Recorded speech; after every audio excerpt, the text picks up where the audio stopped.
L'Assemblée Arche vous présente le message du prophète Guillaume Kofi. Nous vous souhaitons une bonne écoute.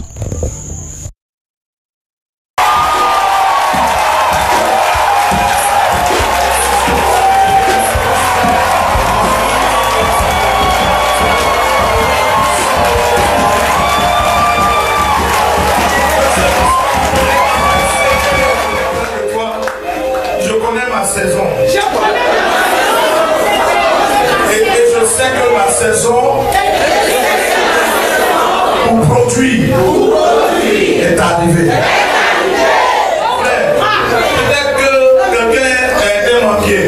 Il y a saison de manguier. Et puis il y a saison de goyave. Quand tu sais que tu es un goyavier, tu ne vas pas pleurer quand les manguiers produisent.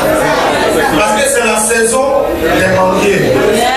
Mais quand la saison du goyavier arrive, il n'a pas besoin de faire d'efforts.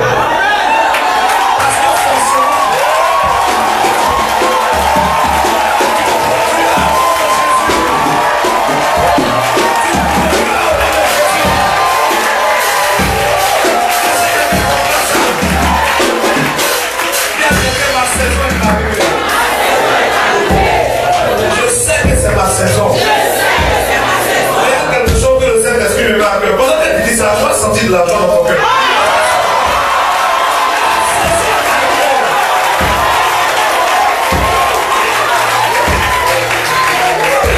Regarde, si on prend ma saison d'arrivée, ça dans ton cœur.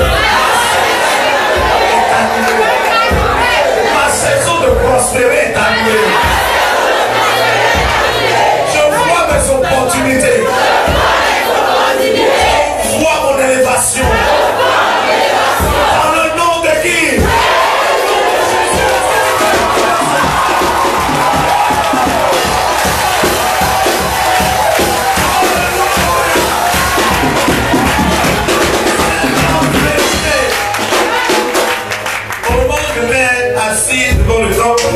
Et puis j'écoutais les témoignages.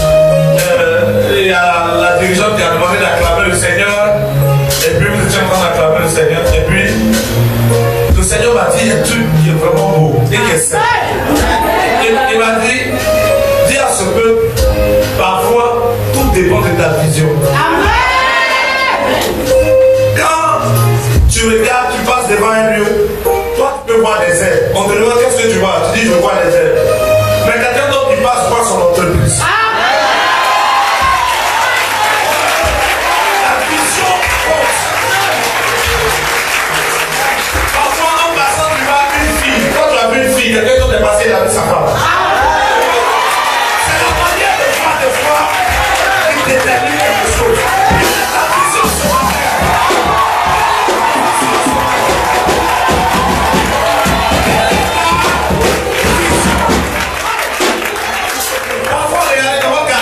Un lieu que vous voyez toujours, vous allez même devoir pisser là-bas. Un jour vous arrivez, c'est devenu une boutique.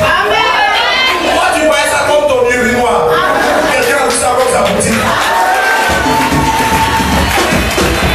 Et maintenant que c'est devenu une boutique, tu ne peux plus uriner.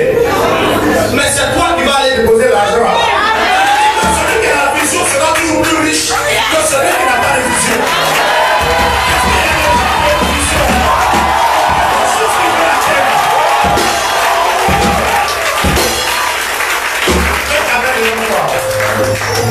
Mets ta main devant toi comme ça, regarde ta peau, considère que ta main est un miroir.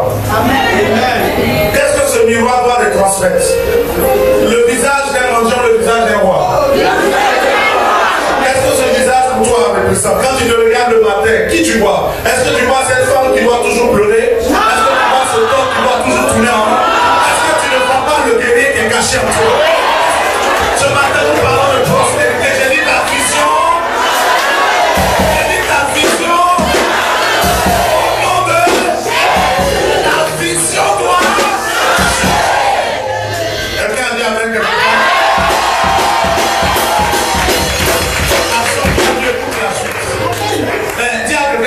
Ne dérange pas. Je veux dire à quelqu'un ce matin,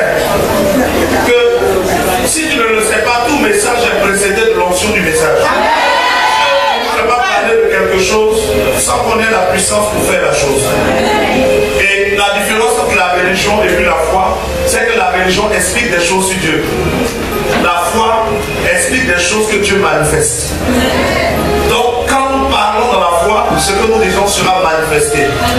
Mais si nous sommes religieux, ce que nous entendons restera juste une écoute.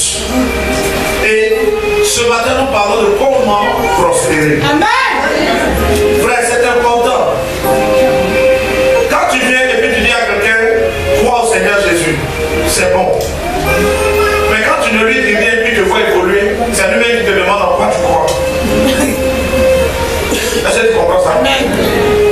Si tu n'évolues pas, c'est toi qui es obligé d'aller dire aux gens, crois au Seigneur Jésus. Mais quand toi-même tu évolues, ceux qui sont autour de toi viennent te demander en quoi tu crois. Ou bien qu'est-ce que tu fais pour être comme ça. Oui ou non? Dieu n'est pas le Dieu des gens limités. Dieu n'est pas le Dieu des gens limités. Si ton père est limité, il y a des choses que tu ne peux pas lui demander. Mais lorsque tu vois que ton père est tout puissant, tu dois être capable de croire au-delà de la foi des hommes saints. Amen. Quelqu'un qui ne croit pas en Dieu, même quand il est dans le monde, il dit hey Dieu. Mais toi qui crois en Dieu, ça ne doit pas être hey Dieu, ça doit être plus que ça. Amen. Dans la Bible, on a des exemples de personnes qui ont prospéré. On a aussi des exemples de personnes pauvres. Dans la Bible, on a des exemples de personnes qui sont mortes. On a des exemples de personnes ressuscitées. On a des exemples de personnes fortes. On a des exemples de personnes faibles. La Bible contient les deux tendances. Mais c'est toi qui choisis dans quelle tendance tu te trouves. Fort ou faible? Fort. Donc on a 4 forts ici. Fort. Riche ou pauvre? Élevé ou bien soumis? Tu sais, ce qu'on est en train de dire maintenant, ça semble être des mots. Mais c'est avec des mots que Dieu a créé le monde. Je dis fort ou faible? Fort. Riche ou pauvre? Dominateur ou dominé? Quand tu commences à entendre ces mots et que tu y crois, il y a un type d'option qui s'attache à un type de mentalité. Tu peux être plus fort que quelqu'un, mais si la personne t'a vécu dans ton esprit, tu deviens plus faible que la personne. Quelqu'un peut te défier, et puis tu regardes, il est tout petit, j'ai donné cet exemple un jour. Tu es en face de quelqu'un qui est tout petit. Toi-même, quand tu le regardes, tu te dis, tu vas le tuer. Et puis au moment où il entend de te parler mal, quelqu'un passe à côté de toi et te dit, lui, il a la ceinture noire. Sa vision change.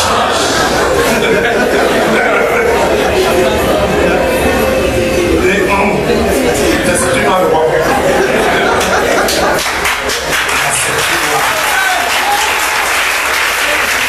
Sa forme et sa taille ne sont plus le critère d'appréciation. C'est la ceinture là. Ils ont dit là, tu commences à réfléchir. Oh, c'est blanc, ceinture noire, c'est blanc. Tu commences à te courager, tu vois. Et une autre place. Et puis les toi.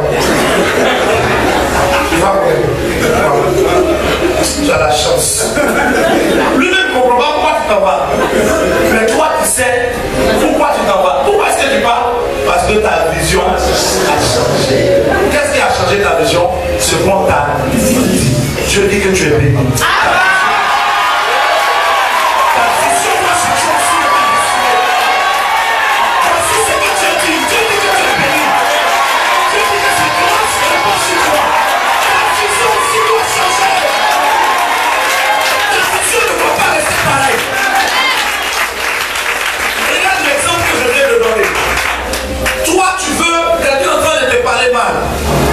Tu veux répondre, un inconnu passe et puis te dit, il est là, c'est moi. Tu ne connais même pas celui qui a parlé. Mais en même temps, tu reconsidères ta position. Amen.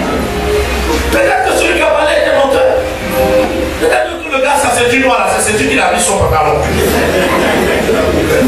Mais dès qu'on t'a dit c'est du noir, tu fais attention. Le deuxième qui te parle, tu ne le connais pas. Mais pourtant, tu réfléchis et puis tu adaptes ton intelligence et puis tu te détournes de quelque chose. Mais pourquoi quand Dieu dit tu es béni, ta vision ne change pas? Pourtant Dieu ne ment pas. Ta vision détermine ta prospérité. Ta manière de te voir le matin quand tu te regardes dans le miroir détermine ce que ta journée sera. Quand tu te lèves le matin et puis tu es en train de te brosser, bon, si tu te brosses, et que tu es en train de me faire, non, je n'ai pas la regarder. Et pendant que tu es en train de te brosser,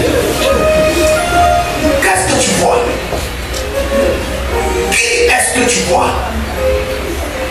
Qu'est-ce que tu penses de celui que tu vois dans le miroir? Détermine ce que tu vis. Quand vous voyez quelqu'un qui vient et puis se met devant le miroir et puis se dit je suis le président de la Côte d'Ivoire, dans sa démarche, on sentira qu'il se voit élevé. Amen. Il y a des gens même où il est même fâché. Tu sais que où il est là même là. Même les mouches ne veulent pas s'approcher. Mais la mouche même de réaliser ça là, il fait quoi? Parce que lui-même sa manière de se voir fait qu'une onction de misère vient se poser sur lui. Il y a, comment on dit ça, un dépôt de puissance en Dieu. Et la puissance de Dieu, on ne peut pas la prendre comme ça. J'attrape la puissance, non. La puissance cherche des personnes. Et la puissance de Dieu se déplace pour trouver quelqu'un en fonction de sa mentalité et de sa vision. La Bible dit, celui qui donne la vision, donne la provision. Si Dieu te donne la vision, il apportera aussi la provision. Qu'est-ce que la provision? C'est ce qui permet de faire quoi? De réaliser la vision. Si tu as une vision de misérable en toi, l'onction qui vient sur toi te permettra de réaliser ta vision. Il y a des personnes qui disent, je ne comprends pas, j'ai fait tout mais ça ne va pas. Quelle est ta vision? Quelle est l'image que tu as de toi-même? Comment est-ce que toi-même tu te vois? Qui es-tu? Demande à quelqu'un, qui es-tu? Demande bien, tout doucement, demande bien fort.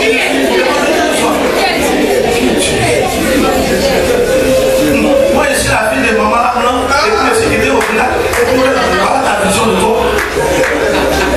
Ça là, Dieu peut t'élever jamais. Il ne peut pas, l'onction ne peut pas élever quelqu'un dans une position dont il n'a pas eu la vision. Et il y a une différence entre l'espérance et puis la vision. En tout cas, moi, je vais devenir directeur général. Ça, c'est l'espérance. La vision, c'est introduire en toi ce que tu comptes atteindre à un niveau tel que en toi, tu ne peux pas être à l'instant que tu n'as pas atteint. Ça te révolte. Il y a un homme qui a perdu tout ce qu'il avait dans la Bible. Il était riche et puis il est devenu pauvre jusqu'à manger la nourriture des animaux. Et à un moment il dit, mais mon père a des richesses, le fils prodigue. Dans la maison de mon père il y a beaucoup de choses. Je me lèverai, j'irai. Vous voyez, son esprit s'est détourné de là où il était et son esprit a commencé à voir la gloire qui était quelque part. Pendant qu'il a dit j'irai là, même si les gens sur sa route essaient de bloquer, dans son esprit, je dois aller là-bas. La vision, quand elle est imposée en toi, tu es prêt à braver tout ce qu'il faut braver. Parce que tant que tu n'es pas arrivé là-bas, tu sens qu'il y a quelque chose qui manque. La Bible dit que Jésus disait à ses disciples, il faut que j'aille à Jérusalem. Pourquoi il doit aller à Jérusalem? Parce que sa vision lui montrait la croix. Il fallait qu'il aille. Or, beaucoup d'entre nous voulons être riches, mais on n'a pas de vision. Si de suite on te donne 2 milliards, tu vas faire quoi avec? Tu ne sais même pas. J'ai à mettre en banque. Et puis quand ça va être dans la banque là-bas, et puis je vais réfléchir. Dieu ne travaille pas comme ça. Quelle est ta vision? Avec Dieu, ce n'est pas l'argent arrive, et puis je réfléchis, et puis je fais. Avec Dieu, c'est j'ai une vision, et la provision me suit. Je demande à quelqu'un quelle est ta vision. vision? La première chose importante pour être prospère, c'est quelle est ta vision. La deuxième chose importante pour être prospère, c'est quelle est ta motivation. Qu'est-ce qui te motive à vouloir atteindre cette vision? Je veux donnez-moi un exemple d'une vision, quelque chose que quelqu'un veut atteindre, par exemple. Oui? Je veux être une grande dame d'affaires dans le commerce. Ok. C'est une vision. Mais quelle est la motivation? Par exemple, d'autres ont dit je veux être une grande dame d'affaires dans le commerce pour pouvoir faire tout ce que j'ai toujours rêvé de faire. Si ta vision est bonne, que ta motivation est mauvaise, Dieu n'agit pas. Pour que Dieu t'emmène d'un niveau à un autre niveau, tu as besoin d'avoir une vision et une motivation que Dieu a. Une vision que Dieu agrée, que tu as la bonne motivation. Ce qu'il faut ensuite, c'est quelles sont tes actions. On est en train de parler de comment être prospère. Hein? Ceux qui ont la mentalité de pauvreté, allez à la maison. Quel est premièrement? Quoi? Quel est quoi premièrement? Deuxièmement? Et troisièmement? Tes actions. Tu as la vision, oui. Tu as la motivation. Ici, quand on dit motivation, c'est pas je suis chaud pour faire, non. C'est qu'est-ce qui fait que tu veux atteindre. C'est pas motivation dans le sens de je suis motivé à faire quelque chose. Mais c'est qu'est-ce qui est l'objectif ou la raison. Maintenant, quand tu as la vision, la motivation, quelles sont tes actions? Troisièmement. Et pour ceux qui ne savent pas, il n'y a pas de préparation. C'est que Dieu dit, je vous dis en même temps. Donc, si vous voulez négliger, vision, motivation, action. Quand vous avez franchi action, ce qu'il vous faut ensuite, c'est quels sont vos partenaires. On ne devrait pas prospérer seul. Fouillez bien, il n'y a pas quelqu'un qui est devenu très riche seul. À un moment, il y a des partenaires forcés. Tu ne peux pas avancer seul. La richesse, on rentre dans une vie de richesse et d'abondance grâce aussi à des partenaires. Premièrement, quelle est ta vision? Premièrement, quelle est ta vision? Deuxièmement, quelle est ta? Troisièmement, quels sont tes? Et quatrièmement, quels sont tes? C'est bon? Notez, hein?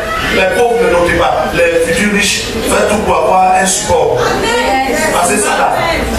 Aujourd'hui, ce n'est pas prédication, c'est enseignement. Il y a une différence. Prédication, on n'a pas besoin de noter, Dieu agit en même temps. L'enseignement, ça te dit comment tu dois faire après quand tu seras seul. Amen. Ta vision. Dans ta vision, il y a la vision de toi-même. Et il y a la vision de ce que tu veux atteindre. Il y a des gens qui ont la vision de ce qu'ils veulent atteindre, sans avoir une bonne vision d'eux-mêmes. Si tu n'as pas les deux, tu ne peux pas évoluer. Pour dépasser le premier niveau, tu dois avoir d'abord la vision de ce que tu veux atteindre et avoir d'abord la vision de toi-même. Si quelqu'un de genre, tu ne peux pas atteindre ce que tu vois. Toute chose que tu voudras faire ne peut être atteinte que par un type de personne. Il y a dans chaque entreprise, il y a un type de personne. Tous ceux qui réussissent à cause d'une image qu'ils ont de eux-mêmes. D'abord, d'eux-mêmes. Quand tu vas voir quelqu'un qui va dire, moi je vais devenir constructeur de voitures ou de véhicules dans l'Afrique de l'Ouest. Si vous entendez dire ça, c'est parce qu'il a une image de lui-même. Parce qu'à quelqu'un d'autre, quand tu vas demander, il va dire, moi je vais être quelqu'un qui est payé des grandes voitures. Un dit qu'il va faire quoi? Payer. L'autre dit, je vais faire quoi? Construire. Entre les deux, qui sera plus riche? Entre celui qui paye une voiture chez quelqu'un et celui qui bâtit des voitures. Vous ne savez pas qui va être plus riche? C'est celui qui bâtit. Qu'est-ce qui a déterminé la richesse de l'un ou de l'autre? L'image, la vision. L'image que quelqu'un a de lui-même. Et l'image qu'il a de ce qu'il veut atteindre. Comprenez ça? Parfois, des personnes que vous côtoyez, vous arrivez peut-être au marché ou bien dans certains endroits où les gens vous saluent. Ah, bonjour grand frère, tu viens de payer quelque chose, tu payes, tu te sens grand que lui. Mais dans son bonjour grand frère, quand il regarde dans son compte en banque, tu n'as même pas la moitié. Vous n'avez jamais entendu ça? La vision. Quand tu franchis la vision, motivation, action. Beaucoup ici peuvent devenir très riches. Parce que pour être très riche, on n'a pas besoin de 2 ans, 3 ans. On a juste besoin d'avoir les clés. Et c'est les clés dont on est en train de parler aujourd'hui. Amen. Ta vision. Quelle est l'image que tu as de toi-même? Quand dans ton esprit, ça s'est posé quoi? Moi là, je vais toujours vendre quelque chose. Je sais, commerçant. J'ai fait mon petit commerce. Et puis j'ai su que l'essentiel de ma famille mange. Quand c'est collé quoi? L'onction de l'essentiel de ma famille mange juste. Et puis l'essentiel de ta famille va faire quoi? Manger. Mais quand quelqu'un dit, j'ai commencé petit commerce, mais ça, il faut que ça grandisse. Parce que je ne suis pas né pour que ce soit petit. Il y a une onction aussi qui vient. Et puis ça commence à grandir. Ta vision détermine le type d'onction qui vient sur toi. Tu ne pourras jamais aller plus loin que ce que tu vois de toi-même. Lorsque Goliath s'est présenté devant le peuple d'Israël, il y avait des gens plus forts que David. Il y avait des gens entraînés à la bataille. Tous ceux-là étaient forts. David était quoi? Un berger. Mais quand il est arrivé sur le terrain de la bataille, quand tu regardes avec tes yeux, tu vois le petit David, et puis tu vois les grands soldats, et puis tu vois le gros Goliath. Vous comprenez?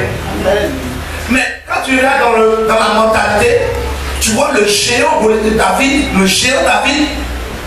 l'aîné soldat, et le tout petit Goliath. Juste au niveau de la mentalité ou de la vision. L'armée d'Israël voyait Goliath comme un géant. Quand David est arrivé, il a vu Goliath par rapport, parce que je marche chaque jour et que je transmets que je ne suis pas important. Ça c'est la tête qui dit ça. La tête dit si tu es important, il faut être dans 10, 28. Mais ce n'est pas la réalité. Qui es-tu? Il dit je suis roi. Ah! Mais toi, comme ça, on va te frapper dans tes rois. La vision que tu as de toi-même. Ta vision ne peut pas grandir si tu ne la définis pas en fonction du repère de ce que Dieu dit de toi. Tout peut dire autre chose. Qu'est-ce que Dieu dit? Si ta vision de toi-même n'est pas bonne, tu ne peux jamais réussir. Parce que Dieu ne s'associe pas aux lâches. Dieu ne fait pas ça. La Bible dit que Dieu va de triomphe en triomphe, ou non? Quand tu étais Dieu de victoire, s'il s'associe à toi qui pense échec, il va échouer aussi. On va dire Dieu était son partenaire, mais il a échoué quand même. Le nom de Dieu se garde là. Dès que Dieu voit dans ta mentalité que tu n'as pas une bonne vision de toi-même, tu n'as pas une bonne vision de ce que tu veux atteindre, tes repères sont les choses des hommes. On dit ma copine là, elle a payé sa voiture, moi je suis là depuis. On dit l'autre là, elle s'est mariée. Elle s'est mariée pour me laisser. Quand tu réfléchis comme ça, Dieu ne travaille pas avec toi. Parce que tes repères, ton repère c'est les autres. L'autre a fait tant. Et puis maintenant quand l'autre meurt, tu pries Seigneur, garde-moi. Pourquoi? Tu voulais ces choses là aussi.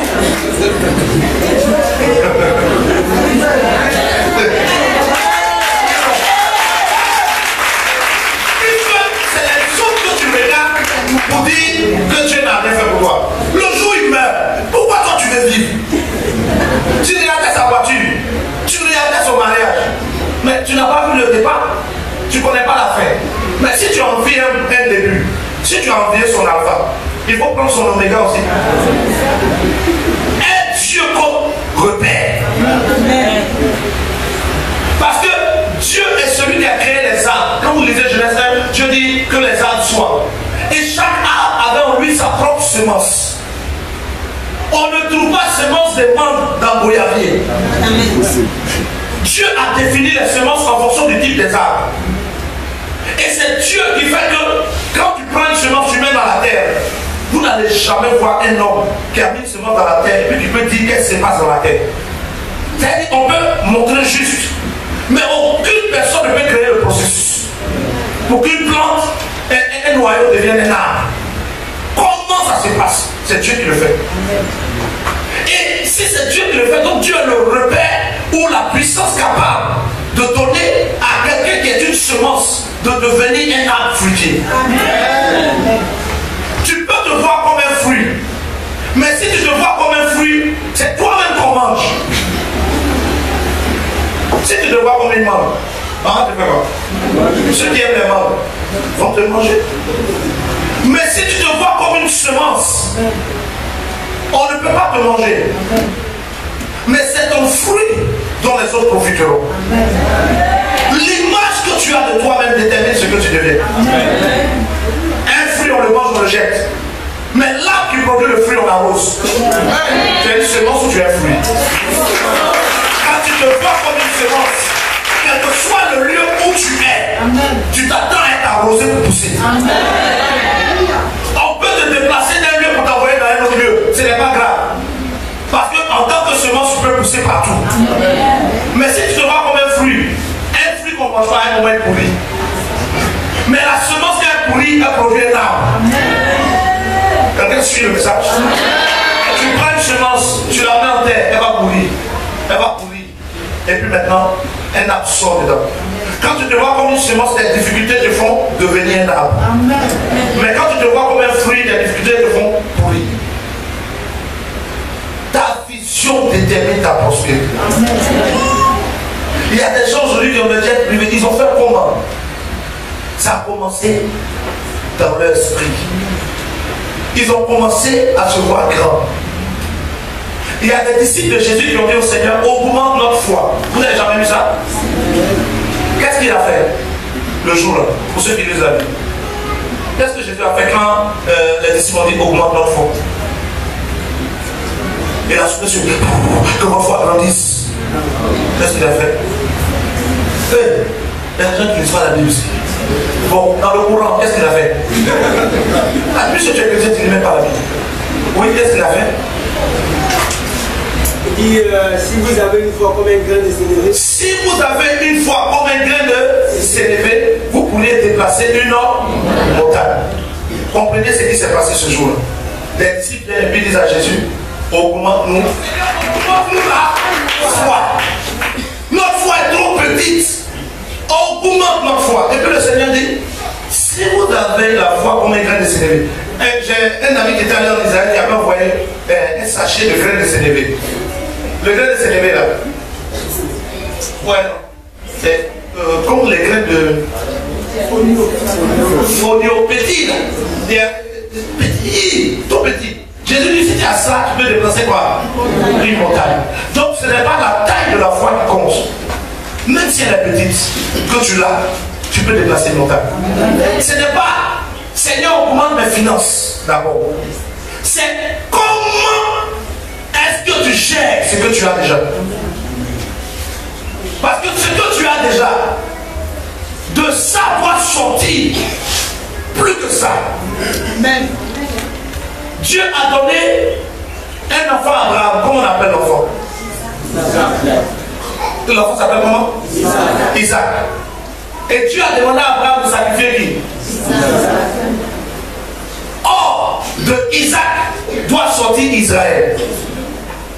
Parfois, ce que Dieu te donne au commencement, je suis au niveau des actions. On a parlé de vision, on a parlé de motivation. Motivation, je n'en parle pas. Vous-même, vous comprenez rien d'une motivation.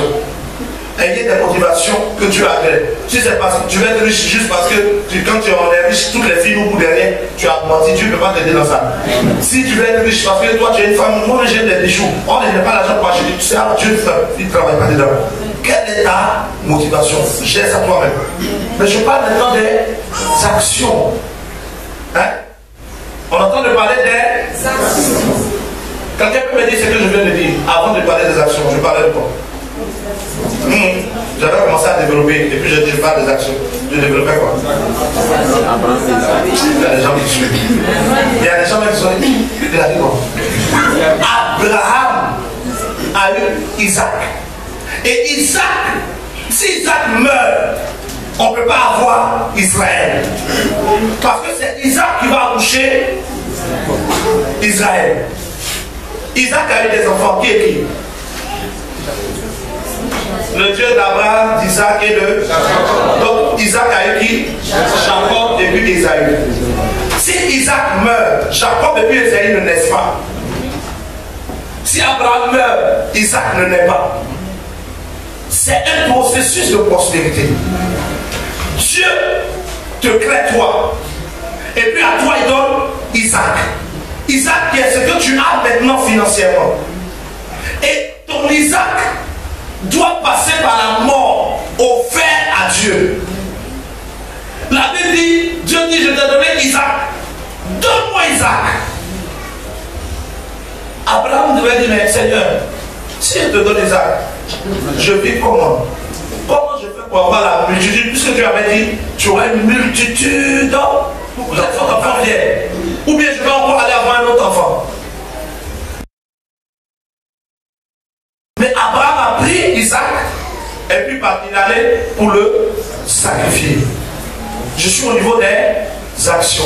Quand vous avez la vision, une bonne vision de vous-même, vous avez la vision de ce que vous voulez atteindre, vous entrez dans un processus de prospérité. Dans le processus de la prospérité, vous entrez, il peut y avoir des moments difficiles ou des obstacles. Mais en face des obstacles, ayez Dieu comme repère. Ne regardez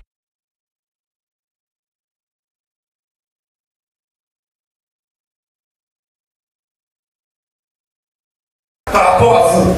Ne regardez pas l'obstacle par rapport à votre poche. Ne regardez pas l'obstacle par rapport à vos moyens. Regardez toujours l'obstacle par rapport à Dieu. Ça, c'est pendant le processus de la prospérité. Ensuite, pendant ce processus, ayez une motivation noble. Pourquoi est-ce que vous voulez atteindre ces choses? Pourquoi est-ce que tu veux être riche? Pourquoi tu veux avoir suffisamment de moyens? Pourquoi tu veux être quelqu'un qui est dans l'immobilier, qui a beaucoup de construction et de tout ça? La motivation. Quand tu as tout ça, on est maintenant au niveau des actions. Dieu est toujours celui qui donne le départ. Le premier 25 francs, le premier 75, ou le premier 10 000, ou le premier 1 million, c'est Dieu qui le donne. Ce n'est jamais des efforts. Le premier emploi, ou l'emploi dans lequel tu rentres, ou si tu es dans un emploi pour entrer dans un autre, celui qui le donne. Je ne parle pas de ceux qui sont féticheurs ou qui vont voir les marabouts, je parle des chrétiens, on est entre chrétiens. Hein? Vraiment, je situe. Maintenant, si toi, ton premier, tu vas aller voir un féticheur, c'est à vous. Moi, je parle des enfants de Dieu qui sont ici. Pour tout enfant de Dieu, le premier, c'est Dieu qui le donne. Dieu est celui qui te donne la première chose. Mais la première chose que Dieu te donne est, dans la première chose, est regroupée plusieurs choses. Quand vous prenez un noyau de mangue ou bien une mangue, il y a quoi dans la mangue? Quelles sont les parties?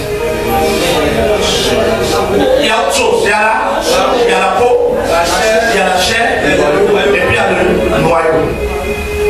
Bon, c'est vrai, je sais qu'il y a des gens qui le font. Mais en général, la peau n'est pas faite pour être mangée. Oui ou non? Il y a des gens qui mangent la peau, je sais qu'il y en a ici.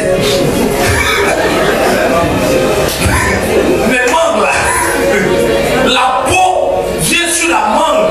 Dieu a créé la mangue avec une peau qui protège la mangue de ce qui est à l'intérieur, qui maintient ce qui est à l'intérieur de la propreté. Vous comprenez? Maintenant, ce qui est à l'intérieur est mangé, et puis le noyau n'est pas fait pour être mangé. Oui ou non? La peau et le noyau. Vous pouvez forcer pour manger la peau. Il y en a qui font. Je vois des gens, ils mangent la peau là. En fait, pendant que les prêches, Dieu me montre des mangeurs de peau. Mais c'est la chair qui est à l'intérieur qui doit être mangée. Même si vous avez forcé pour manger la peau, vous ne pouvez pas forcer pour manger le noyau. Oui ou non? Dieu a créé des choses comme ça. Et chaque chose de la création est comme une prophétie pour la vie des hommes. Quand Dieu vous donne quelque chose, il y a la peau de la chose, il y a la chair de la chose, et puis il y a le noyau de la chose. Quand vous finissez de manger une mangue, ou bien quel que soit ce que vous allez manger, prenons même, comment on dit ça, une orange, à l'intérieur, il y a la peau, il y a ce qui est à l'intérieur, et puis il y a les pépins. Vous mangez les pépins? Quand vous finissez de manger la mangue, vous jetez le noyau. Oui ou non? Bon, si vous collectionnez, c'est autre chose. Mais on jette le noyau en général. Maintenant, quand tu jettes le noyau, le même noyau que tu as jeté, des fois, si tu reviens là, le noyau commence à faire quoi? À pousser. Comprenez? Dans l'ensemble des choses que Dieu vous donne, quand vous avez la vision, quand tu as la vision, une bonne vision de toi-même, une bonne vision de ce que tu veux atteindre, et que tu as compris que dans les épreuves qui vont venir, Dieu doit être ton repère, Dieu apporte ce qu'on appelle la provision. Mais Dieu n'apporte pas la provision en abondance. Non. Dieu apporte la provision nécessaire à la vision. Si ta vision nécessite 500 millions, par exemple, ouais, non, pas 500 000, il faut voir ceux qui ont la vision de 200 francs. Si ta vision nécessite 500 millions, Dieu ne t'apportera pas 500 millions. Dieu peut t'apporter juste 5 millions. Il ne t'apporte pas la totalité de la provision. Parce que Dieu n'est pas le Dieu des gens qui ne font rien, des lâches. S'il te donne tout, qu'est-ce que tu as fait? Mais quelqu'un a dit, tu as fait quoi? Il faut dire ça fort, quelqu'un n'a pas donné. Ça fait quoi maintenant? Tu es là, Seigneur, je veux un mari. Je veux qu'il soit coubro, grand-messe, petit joli. Tout ce que tu veux. Quand tu as fini les lunettes là, tu donnes les critères physiques, tu donnes les critères du caractère. Je veux qu'il te craigne. Je veux qu'il soit comme ça. Quand tu as fini de définir net, Dieu a vu ta vision. Parce que c'est en fonction de ta manière de te voir dans le miroir que tu choisis le type d'homme que tu veux avoir. C'est quoi? Moi comme ça, lui là. C'est-à-dire sa manière de se voir a disqualifié lui là. C'est ce que vous comprenez. La vision détermine beaucoup de choses. Mais si quelqu'un se regarde comme ça, quand le voici, elle trouve que ça colle. Vous voyez, elle est prête à y aller. Pourquoi est-ce qu'elle est prête? Parce que la manière dont elle se voit correspond. Maintenant, quand tu as fini de définir les critères physiques, tu as défini les critères de caractère, Dieu qui a vu ta vision va envoyer la provision, n'est-ce pas? Le gars arrive, tu voulais grand, musclé. Il arrive, il est petit, mais converti.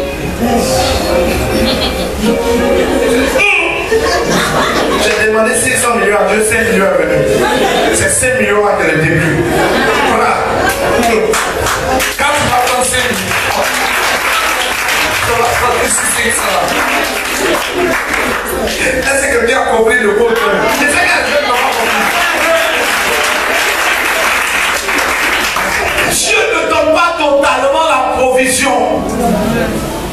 S'il vient grand musclé comme tu as dit, il ne sera pas bien converti. Il y a toujours quelque chose que tu devras faire. Prêt à porter ou prêt à marier, là, ça n'existe pas. Parce que tu ne parles à quelqu'un. Ça n'existe pas. Si tu trouves un homme qui est déjà prêt, il est trop prêt, peut-être c'est un homme de Dieu, nous les hommes de Dieu sont prêts. Il faut valoriser son image. Vous avez une bonne vision de vous. Mais dans la vie voiture, il a regardé. Bonjour, il est joli, il est gentil, il a l'argent. Il te parle du Seigneur, mais est-ce que tu médites la nuit? Fuis. C'est un menteur. Il faut fuir. Il y a quelqu'un qui essaie de parler comme ça. Ma soeur, il faut fuir, lui là il parle. Donc, si ton projet nécessite 500 millions, Dieu ne t'apportera pas 500 millions. Dieu apportera Isaac. Dieu a dit à Abraham, tu auras plein d'enfants comme les étoiles. Mais Dieu a apporté combien? les autres. C'est d'Isaac qui va sortir Jacob et puis Esaü. D'Esaü va sortir d'autres personnes jusqu'à ce que ça se multiplie. Donc le premier que Dieu te donne, à l'intérieur de la première bénédiction, se trouve l'ensemble de tes bénédictions. Est-ce que tu comprends ça? À l'intérieur de la première bénédiction, se trouve l'ensemble de ta prospérité. Ça veut dire que tu peux même être en quête d'emploi. Hors de ta vision, tu dois être peut-être comme la soeur disait, je veux faire auxiliaire en pharmacie. C'est ça que tu as comme vision. Hello. C'est ça que tu as comme vision. Mais quelqu'un d'autre a comme vision d'avoir des pharmaciens. J'aurais pu avoir une vision B. Donc, pendant que tu es en quête de dire que tu veux être auxiliaire en pharmacie, Dieu ne te donne pas d'être auxiliaire en pharmacie en même temps. Tu as fait quel travail avant? Servante. Mais pendant que tu es en train de faire le travail de servante, tu dois garder ta vision. Parce que tu sais que le travail de servante que tu es en train de faire devient un passage, une transition. Puisque tu sais que dans ta vision et dans ta mentalité, tu te vois auxiliaire en pharmacie. Est-ce que quelqu'un comprend? Dans le premier que Dieu te donne, se trouve l'accomplissement total de la vision que tu as eue. C'est en faisant travail de servante là qu'elle a économisé un peu aujourd'hui les 3 000 comptes de banque. Ou bien, on a dit qu'il faut combien par séance? 3 000 par séance. Si tu ne faisais pas le travail de servante là, tu allais avoir 3 000 euros. Hein? Tu allais avoir? Au lieu de prier pour qu'il vienne ici, tu allais prier même pour qu'il fasse cadeau. Parce que tu n'allais pas avoir les 3 000. Mais dans le premier que Dieu t'a donné, que d'autres négligent, dis non, moi je sais que moi, je suis appelé grande derrière ce que j'ai fait même. Le travail que tu méprises est le premier que Dieu t'a donné qui doit produire le reste. Et tu es en train de le négliger. Le travail que tu négliges actuellement est le premier que Dieu t'a donné. Si tu le négliges, tu ne peux pas atteindre la vision que tu as. Est-ce que Dieu parle à quelqu'un? C'est dans ce petit travail des servantes. Entendre les chanter, entendre les parler, les gens disent, hé, viens ici. Ton cœur te sert pour te dire, viens faire comment? Pendant que tu es en train de faire ça, dans ce premier qui est Isaac, tous les autres sortiront. C'est dans ce premier que Joseph, après qu'il ait quitté la maison de son papa, est devenu esclave. Quel est le premier travail que Joseph a fait dans sa vie? Premier travail. Joseph a eu une vision. Dans la vision que Joseph a eue, il s'est vu élevé. Et puis ses frères prosterner. Il a vu comment la vision est grande. Mais dès que Joseph a quitté son papa pour aller être élevé, quel est le premier travail qu'il a fait? Technicien de surface.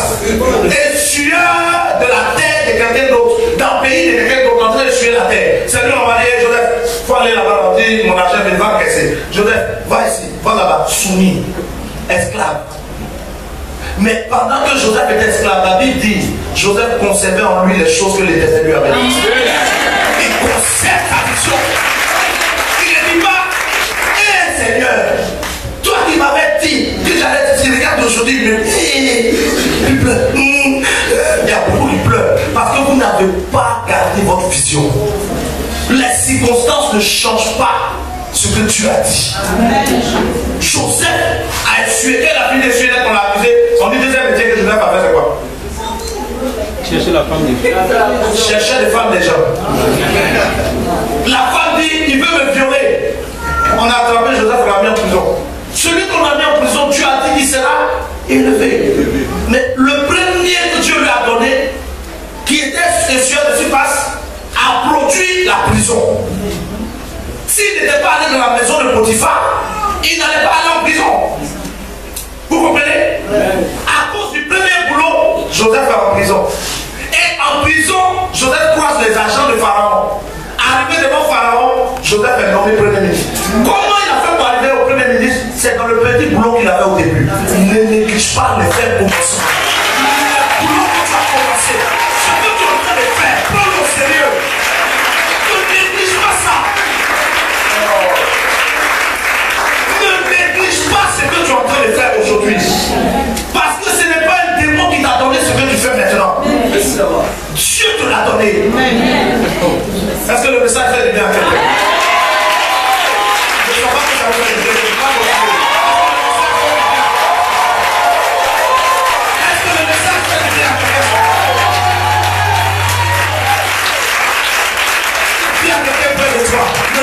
pas ce que tu as déjà commencé. Ne néglige pas ce que tu as déjà commencé. Il y a des gens qui disent non, ce que j'ai fait là c'est trop petit, ça là ça peut me donner quoi? Est-ce que quelqu'un peut vivre de ça? Ne néglige pas. C'est Isaac là qui doit donner Israël. C'est le début qui compte. La fin vient confirmer le début. Et maintenant dans les actions, Dieu dit à Abraham, donne-moi Isaac. C'est qu'elle a fait de donner Isaac. Donner Isaac revient à dire, donne-moi ce que je t'ai donné. Quand Dieu vous donne la première provision, dans la première provision, il y a la peau, il y a la chair, et puis il y a le noyau. C'est ça, non? Mais dans la première provision que Dieu vous donne, Dieu prend la chair, le noyau, et puis la peau. On appelle ça les prémices. On est au niveau des actions. Les prémices, c'est quoi? J'ai une vision, j'ai un projet, j'ai une motivation. Et j'ai vision, motivation. Quand j'ai eu tout ça, Dieu va apporter la provision. Mais il ne va pas apporter toute la provision. Il va apporter une partie de la provision. Pour voir comment je me comporte avec ce qu'il a apporté. Je connais les personnes pour lesquelles j'ai prié, qu'elles finissent de prier, paf, quelque chose est débloqué. Ils ont disparu. Tu imagines, tu veux engager quelqu'un. Et puis tu l'engages, je lui dis, bon, toi tu vas tuer mon argent. Et puis tu laisses 10 000 là exprès. Et tu bouges. Quand il est là comme ça, il reste 250 francs. Mon frère. C'est là qu'il dit, oh, tu as acheté 250. Il a fait la monnaie, là, la vie. Tu lui confies quelque chose encore? Non. C'est ce que Dieu fait avec beaucoup d'entre vous. Quand vous venez et vous priez pour un déblocage ou quelque chose, Dieu ne débloque pas totalement. Il commence et puis il regarde comment tu réagis. Il vérifie qui tu es. Est-ce que Dieu parle à quelqu'un?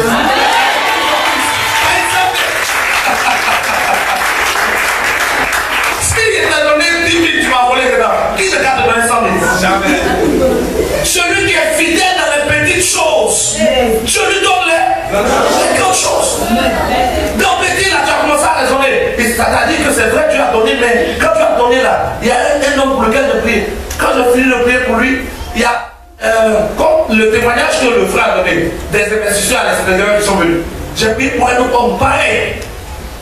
Quand les investisseurs sont venus, il avait un problème de maison, de tout. Et puis, ils lui ont donné, je pense, 600 000. Il était venu voir de Dieu, attends, je dis non, Dieu va faire. Quand ils lui ont donné 600 000, Dieu fait exprès. Il est venu me voir et dit, ah, oh Dieu, ils m'ont donné, mais ils ont donné ça trop juste. Oh, Dieu ne donne pas tout. Quand ça, au début, là, Dieu ne n'est pas fou de donner beaucoup et puis tu as fui. Il te teste. Il t'éprouve. Si quand c'est juste là, tu tiens au moins les promesses que tu as faites à Dieu. Dieu ne peut jamais être infidèle si un homme peut être fidèle. Si toi, homme, tu es capable d'être fidèle envers ce que tu dis à Dieu, c'est Dieu qui va être fidèle. Et beaucoup d'entre vous, quand Dieu vous éprouve, il se rend compte que, en fait, votre motivation, c'est juste d'être riche. Oh, il y a plus riche que vous qui est mort et puis vos messieurs d'argent sont partis. Est-ce que vous comprenez ça? Quand Dieu apporte, il n'apporte pas tout. Vous avez Dieu permet que les choses commencent. Quelle est la réaction immédiate? La première chose que Dieu attend, c'est ce qu'on appelle les prémices. C'est quoi les prémices? C'est, je viens d'avoir un emploi, par exemple. Et on me dit dans mon emploi, on te donne 25 000. Qui m'a donné l'emploi? Il répondait, les chrétiens. Qui vous a donné l'emploi? Quand Dieu donne l'emploi, la première chose, l'emploi, on peut donner le nom à l'emploi comme Isaac. Dieu a donné Isaac à Abraham. Et puis Dieu dit à Abraham, donne-moi Isaac. Dieu t'a donné l'emploi. Le premier mois fini. Puis Dieu te dit, envoie tout, dépose. Les prémices. Ah, mais si il dépose, je vais faire comment après? Mais comment tu faisais avant? Demande à quelqu'un, comment tu faisais avant? L'humilité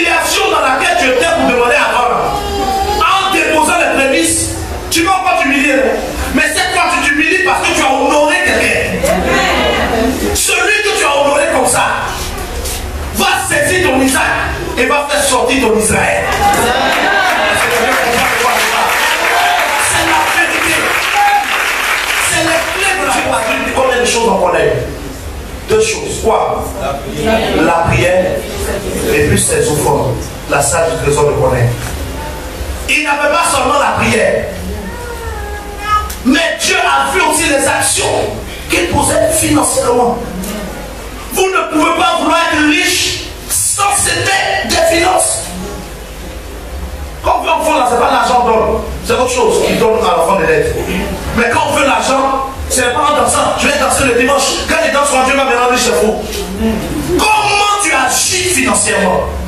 C'est ce qui détermine comment Dieu aussi t'arrose. Regardez l'exemple de quelqu'un d'autre. Une femme nommée Tabitha. Vous avez déjà vu ça?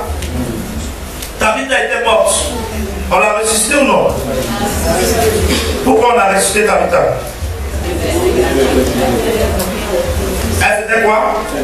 Elle faisait du bien à qui? Vous ne lisez pas votre Bible. Elle faisait du bien à qui? Elle faisait du bien aux veuves et aux orphelins. Ses actes parlaient pour lui-même, pour elle-même. Regardez Luc 7. Luc chapitre 7.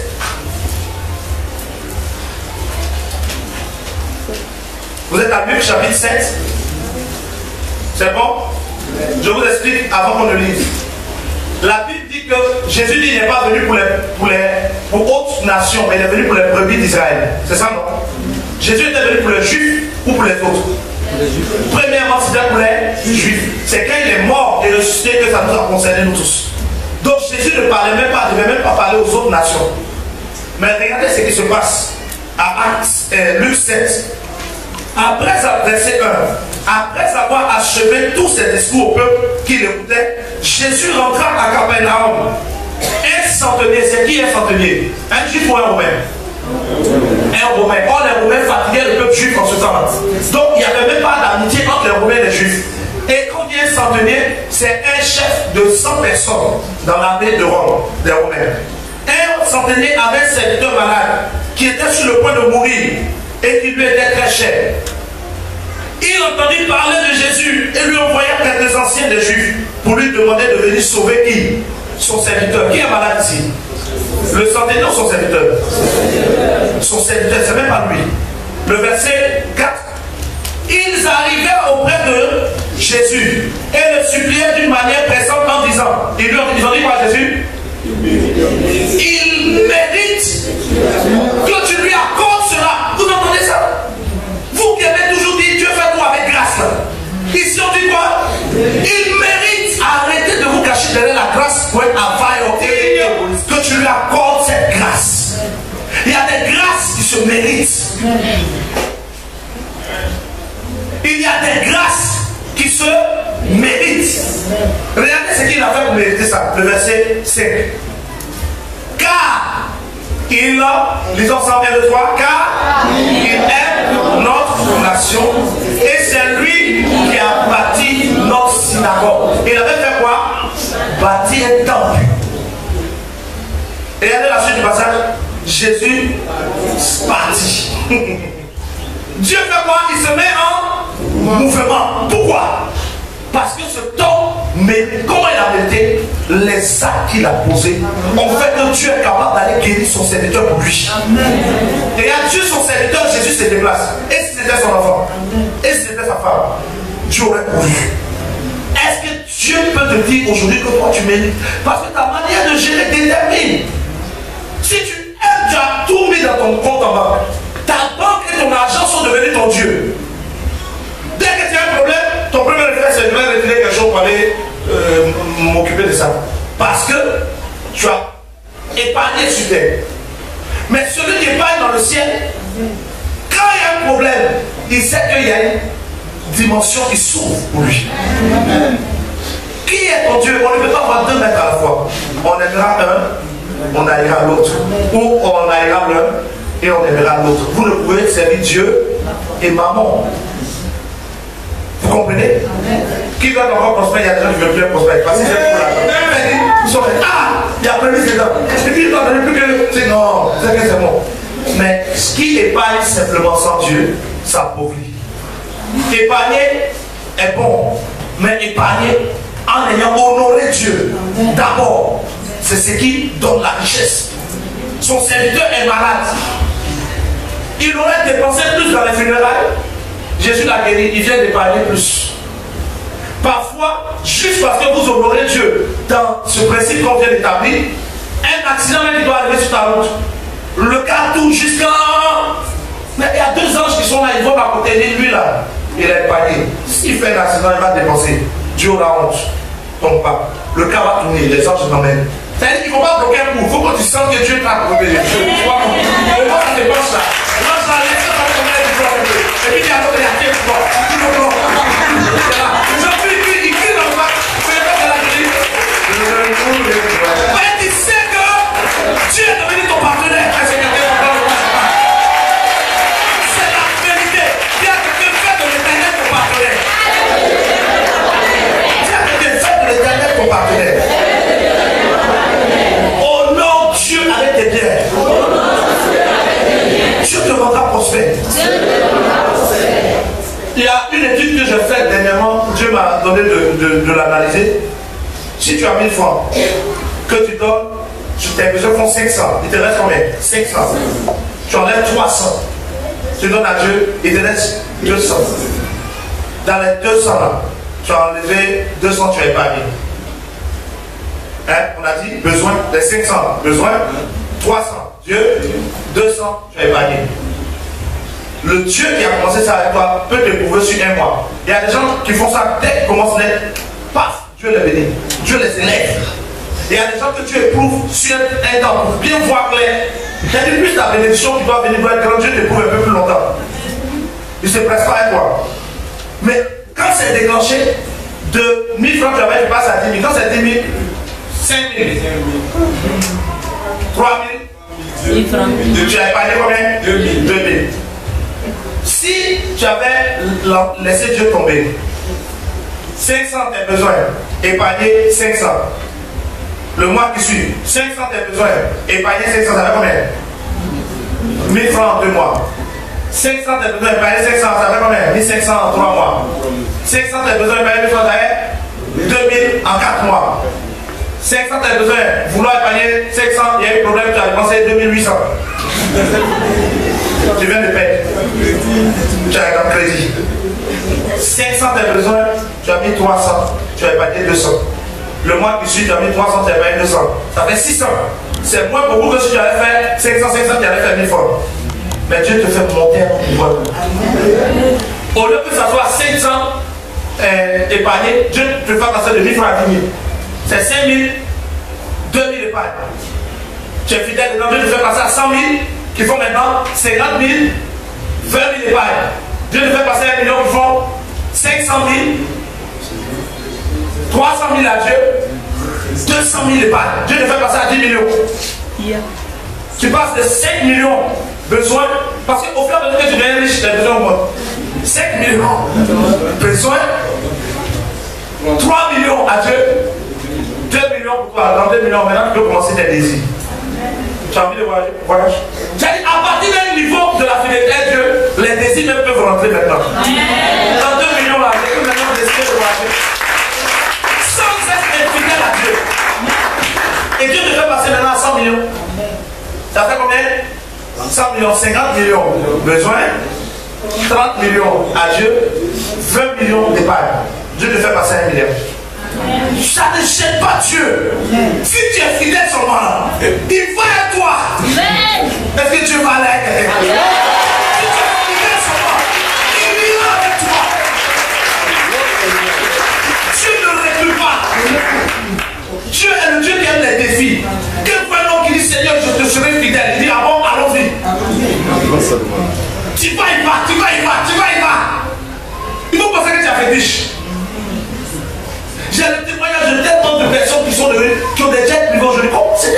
Il y a un qui a 1000 francs par jour. Mais chaque jour, lui, il ne faisait pas une fois de mois. Chaque jour, c'est qu'il gagne. Il enlève une part pour Dieu. À la fin du mois, il regroupe tout. Il dit voici ce que j'ai apporté. Mais beaucoup d'entre nous avons réfléchi à épargner. Et puis les problèmes viennent. Et puis on épargne. Et puis une maladie tombe sur toi. Tu as oublié tes pensées. Les médecins s'enrichissent sur toi. Or, tu aurais pu donner au royaume des cieux d'avancer sans qu'aucune maladie ne te terrasse. Quel est ton choix? Demande à quelqu'un qui va dire son choix. Quel est ton choix? Terminons avec le livre de Galates.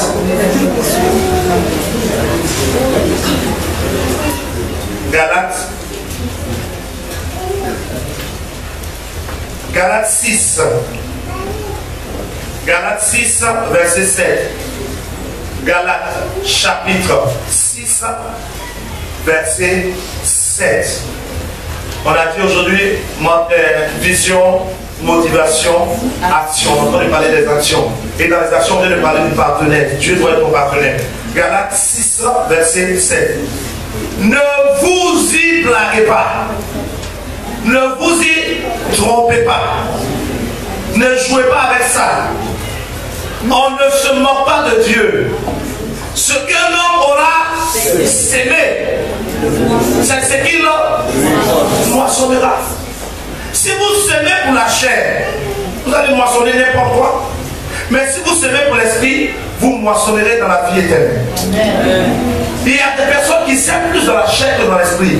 Quand vous enlevez votre besoin, parfois cheveux, ongles, bouche, yeux, pour la femme dans la bouche, vous savez, yeux, doigts. Quand vous faites le bilan, et puis Dieu voit ce que vous posez comme offrande, vous perdez votre prospérité. Parce que vous honorez davantage votre apparence que le Dieu qui vous a créé. Si tu n'as pas créé, tu as manqué quelque chose. Ah, c'est vrai ou c'est faux? Amen. Mais bon comme ça là, aujourd'hui pour ne pas apporter de grandes choses. C'est pas une agré, non. Honore-le d'abord. Dis à quelqu'un, honore-le d'abord. Beaucoup auraient dû être déjà dans des postes ou dans des positions où leur commerce aurait dû grandir. Mais votre mentalité et votre manière de gérer les finances vous ont bloqué jusque-là. Dieu est le Dieu des défis. Quand David s'est mis devant Goliath, c'était comme un défi qu'il lançait à Dieu. Il dit Seigneur, moi je veux pouvoir à la situation qui est là. Goliath perd une situation.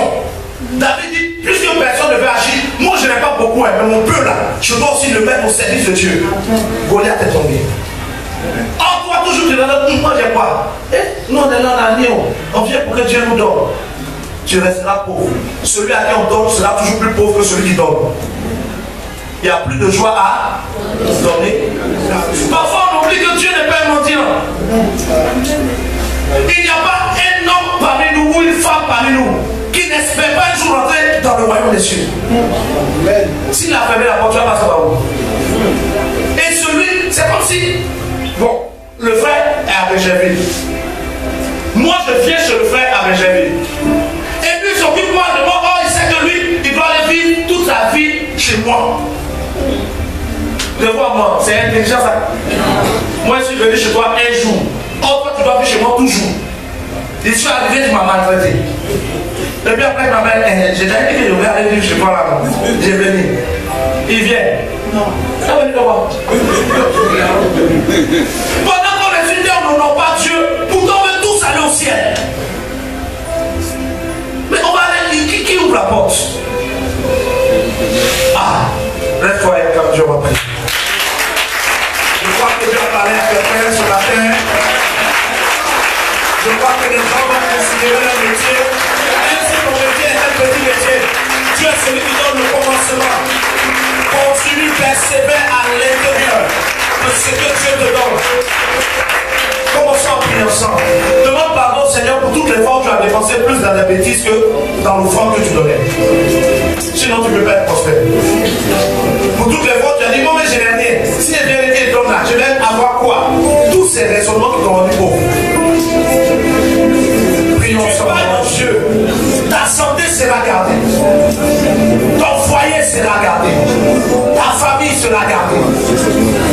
Ta vie sera préservée des accidents. S'il y a un licenciement dans ton entreprise, parce que tu épargnes en Dieu, tu ne seras pas touché. Et même si tu es touché, Dieu te donnera un travail meilleur.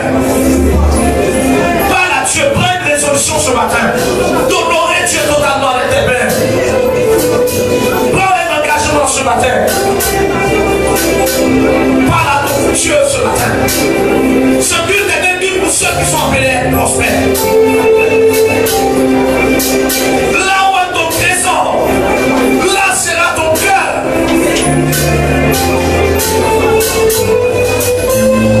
Au nom de Jésus, aie de bonnes motivations. Je veux avoir mes diplômes pour être un témoignage de bénédiction de Dieu. Je veux avoir un grand salaire pour soutenir l'œuvre de Dieu. Aie de bonnes motivations. Parce que même si tu es riche, quand on meurt, on laisse tout celle-ci. Parle à Dieu ce matin, prends l'engagement. Tu peux être élève, mais déjà commencer à être fidèle à Dieu dans tes finances et grandir avec. Ne dis jamais je n'ai rien. Ne dis jamais mon argent est petit. Non, sois fidèle dans les petites choses. Dieu te donnera les grandes choses. Parle à Dieu, prends un engagement ce matin. Que Dieu voit dans ton cœur. Que tu ne laisseras jamais plus l'argent prendre le dessus dans ta vie.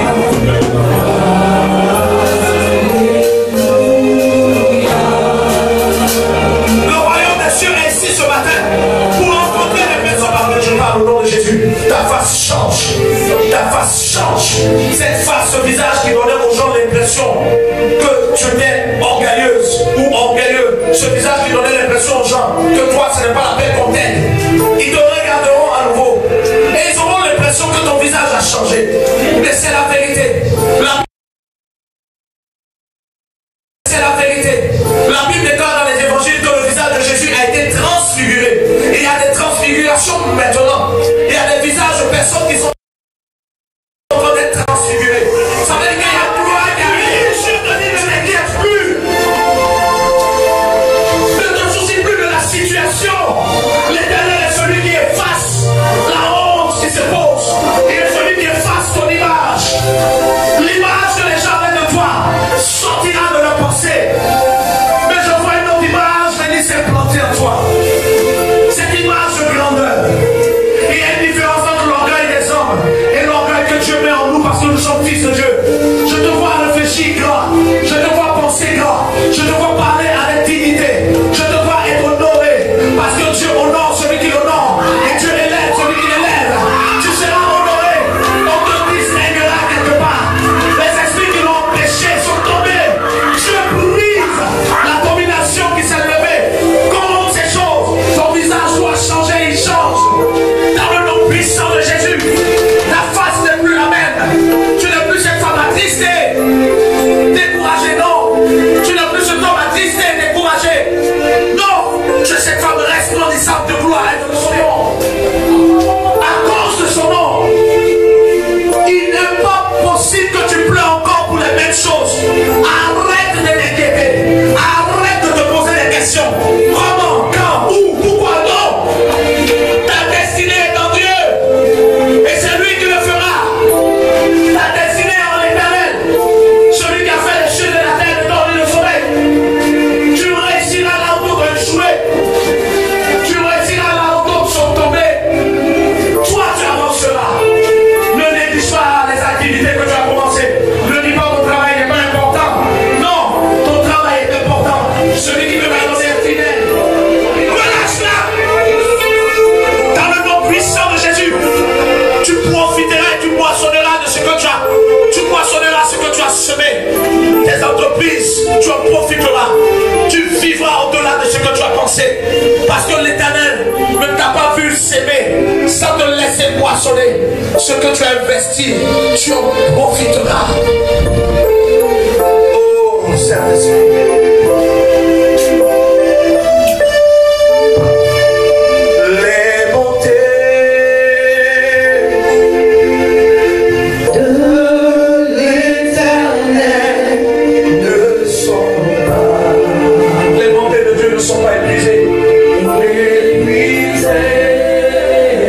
Ses compassions ne sont pas de terre.